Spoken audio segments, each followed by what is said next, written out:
herzliches Willkommen auf meinem Kanal. Und ja, ihr seht schon, perfektes Wasserbauen. Das Thumbnail vom letzten Mal. Es war gar nichts. Es war überhaupt nichts. Viel zu viel Gischt ist hier zu sehen und nicht so, wie ich es haben wollte. Und ihr habt es ja auch in den Kommentaren geschrieben. Und deshalb habe ich mich auch nochmal dran gesetzt. Und schaut her, ich glaube, so sieht es definitiv wesentlich besser aus. Ganz genau, so sollte das Ganze aussehen. Hier nochmal der Bach und zwar die ganzen Steine, die im Bach liegen und ein bisschen Sand, dies und jenes. Und dann verläuft dieser Bach hier ruckzuck in einen ziemlich tiefen Gebirgssee. Ja, und ich glaube, so sieht es besser aus. Nicht so viel Gischt. Total klasse jetzt. Und jetzt machen wir uns hier hinten weiter dran, denn die Fläche muss weitergemacht werden. Aber da werde ich zuerst hier den Rand natürlich gestalten. Das ist das Erste. Und ein weiteres Fundament auf der linken Seite hier vorne für den Transrapid wird auch entstehen. Hier weiß ich noch nicht, in welcher Höhe ich das machen werde, aber wir fangen jetzt erstmal an. Ich habe mich jetzt doch erstmal hier entschlossen, die große schwarze Fläche zu machen und die ist gar nicht mal so klein. Insgesamt circa wenigstens eine halbe Baseplate-Größe, 16 x 32, die wir hier in Schwarz erstmal als Untergrund machen. Danach taste ich mich weiter an den Uferbereich, da arbeiten wir dann wieder mit unterschiedlichen Farben und damit geht es auch gleich sofort dann weiter. Ja, damit ist diese Geschichte hier an der Stelle erstmal soweit fertig mit dem Untergrund. Ich habe schon hier die Aussparung für das Fundament gemacht. Jetzt heißt es hier entlang mit unterschiedlichen Farben wieder weitermachen. Hier fange ich jetzt erst einmal an mit dem Randbereich, mit dem Untergrund zum Ufer hin. Und da werde ich nicht mehr weiß benutzen, wie ich das beim Bach getan habe am Rand. Dann so viel Gischt brauchen wir hier nicht mehr, weil es hier ja ab jetzt ein ruhender See quasi ist. Also ist das hellste somit das hellgrau, das helle Tan, das Dark Tan habe ich noch drin und aber natürlich auch das dunkelgrau. Ja, manchmal auch einen Braun und Grün noch gesetzt, gerade im Randbereich. Ich bin gespannt, wie das hinterher aussehen wird, wenn ich die Wasserfliesen drüber mache. Und ja, seht hier, nimmt kein Ende hier. Es ist sagenhaft, wieder ein Teileverschleiß ohne Ende. Und ich bin immer noch nicht beim Wasser angekommen. Aber gleich geht's weiter mit dem Fundament, wo ich hier gerade schon diese Aussparung mache.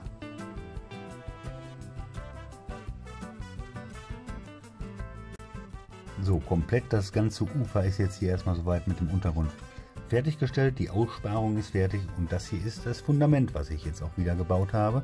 Ihr seht, es sind viele kleine Farbnuancen drin und ja, muss einfach sein, so ein bisschen verrottet hier Richtung Wasser ist gar nicht so schlecht. Und das Ganze können wir jetzt hier ganz schnell einmal einsetzen und dann werde ich gleich mit dem Fliesen anfangen. Und schon geht es los mit der Befliesung. Alles einmal eins werde ich hier an dieser Stelle ziehen. Reihe für Reihe und Reihe für Reihe. Ja, es ist ziemlich viel. Ich habe das auch mal ausgerechnet. Es sind knapp über 900 Teile, die wir heute an dieser, also Fliesenteile, die wir heute, allein nur Fliesenteile, die wir heute an dieser Stelle bearbeiten. Es ist sagenhaft, wirklich absolut irre. Mir tun auch schon ganz schön die Finger weh, muss ich da wirklich sagen. Ja, und damit es nicht ganz so langweilig wird, habe ich mir gedacht, baust du mal zwischendurch so einen kleinen Kasi dahin. Ja, kleiner Spaß. Kasi ist jetzt erstmal wieder weg, aber es war dadurch recht abwechslungsreich, ja. Ja, diese Ecke fehlt noch, da mache ich mich auch sofort dran.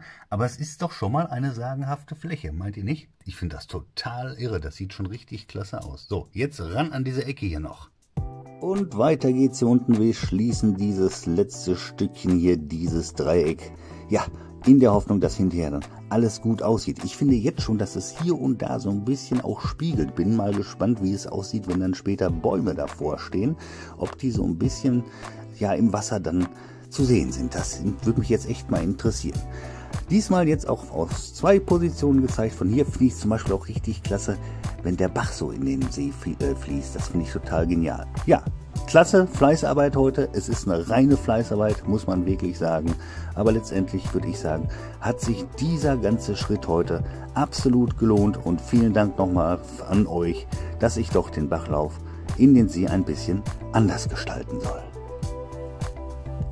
eine absolut klasse Sache heute, die wir hier hingelegt haben, würde ich jetzt mal behaupten. Vielen Dank nochmal an euch, dass ich diese Geschichte hier abgeändert habe. Mir hat es ja selbst letztendlich auch nicht gefallen, gebe ich ja auch vollkommen und offen zu. Aber ich glaube jetzt so hier, wenn man den ganzen See anschaut, der natürlich hinter der Wand weitergeht, das sehen wir natürlich nicht mehr, das ist ganz klar. Aber egal aus welcher Position, auch aus der flachen Position. Ey, Leute, das hat doch schon was. Das sieht doch gar nicht ganz so übel aus. Ja, viel geschafft heute. Mir tun die Finger weh. Von den Fliesen sind auch nicht ganz so viele übrig geblieben. Kann ich euch einmal zeigen hier in der Schachtel. Das heißt, ich habe auch recht gut kalkuliert das Ganze. Und ja, finde ich absolut genial. Und jetzt baue ich noch eben hier wieder die Stütze ein, den Pfeiler und die Schiene. Und dann gucken wir uns das nochmal ganz kurz an. Ja, und ihr wisst ja, es ist keine große Geschichte hier, die Pfeiler wieder reinzusetzen.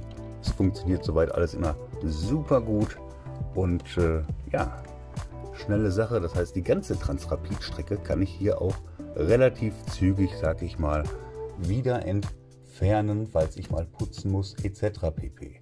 So, und jetzt kommen noch diese kleinen 1x2 wieder hier drauf, die die ganzen Schienen wieder miteinander verbinden. Und dann sind wir an der Stelle auch schon fertig.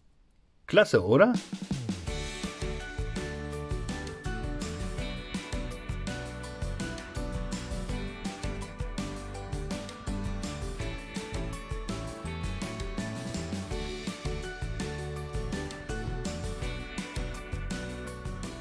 So, wenn euch das alles gefallen hat, dann lasst doch gern ein Like und ein Abo da, verfasst einen netten Kommentar. Ja, den lese ich doch immer so gerne. Und aktiviert das Glöckchen, dann verpasst ihr auch nicht, wie es im nächsten Video weitergeht. Und ich glaube, die Sachlage ist klar.